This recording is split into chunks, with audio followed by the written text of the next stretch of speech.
High guys, আসসালামু আলাইকুম। Welcome to my channel life with Mawa. আবারও নতুন একটা ভিডিও নিয়ে তোমাদের সামনে চলে এলাম।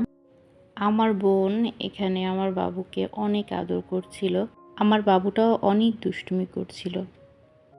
আমার বাবু হচ্ছে ওর মেজো খালাকে প্রচণ্ড পরিমাণে ভালোবাসে, সবাইকেই ভালোবাসে, কিন্তু ওকে একটু বেশি ভালোবাসে।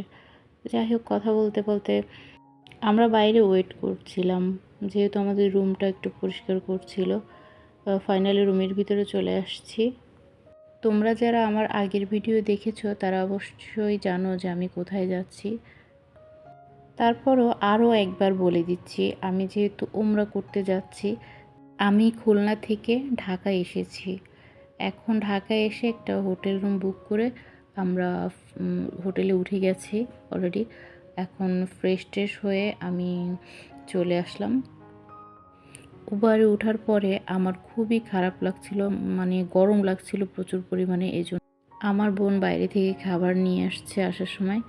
তো সেই খাবারটা নিয়ে আসছে, আরও আমার বেবিটা ওকে জড়াজড়ি করতেছে। আমরা এর ভিতরে খাওয়া দাওয়া সেরে ফ্রেশ ট্রেশ হয়ে আমরা চলে আসছি। নামার পরে আমরা একটা লোকের মাধ্যমে সাথে সাথেই ভিতরে চলে যাই। তো আমরা 5-10 মিনিটও দাঁড়ানোর সময় পাইনি। এই 2-3 মিনিটের ভিতরে আমার বাবা খুব কান্নাকাটি করছিল। আমার বাবা আমার বাবুকে অনেক ভালোবাসে, আসলে আমার মার থেকেও বেশি ভালোবাসে। উনি এমনভাবেই ভালোবাসে আমার সন্তানকে, মনে হয় যেন ওনার নিজেরই সন্তান। কলিজাটা ছিঁড়ে যাচ্ছিল, এত কান্না করছিল, আব্বুর চোখ টোক প্রায় ফুলে গেছিল।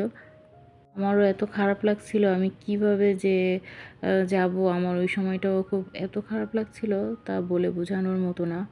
যারা এই সিচুয়েশনে পড়েছেন তারা অবশ্যই জানেন যে মা বাবা কার সাথে গেলে তাদেরকে ছেড়ে যেতে খুবই খারাপ লাগে। আমি হচ্ছে ভিতরে ঢোকার পরে আমার বাবুটা এত জ্বালাইতেছিল যা বলার মতো না। আমি অনেক কষ্টে ওকে নিয়ে তারপরে লাস্টে উঠি বিমানে। ওঠার পরে তারপরেও খুব ঝামেলা করতেছিল, এক জায়গায় সুস্থ হয়ে বসতেই ছিল না।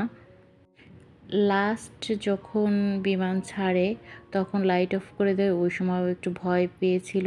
চিৎকার চেঁচামেচি করার পরে লাস্টে ঘুমানোর পরে কিছুক্ষণ পরে প্লেন যখন উপরে উঠে যায় আমাদের খাবার দিয়ে দেয় কিছুক্ষণ পর। তো খাবারটা দেখালাম যে রাতে কী খাবার দিয়েছিল। আর বাইরের দৃশ্যটা সুন্দর না? অনেক সুন্দর লাগছিল রাত হলেও। আর ভোরবেলায় নাস্তা দিয়েছিল। এর ভিতরে আমার ছোট্ট সোনা পাখিটার একটা ভিডিও নিলাম যে কিভাবে শুয়ে আছে, সারা রাত জ্বালাই নেই, এভাবেই ঘুমাইছে। সেখান থেকে আমরা ফাইনালি সৌদি আরব চলে আসছি।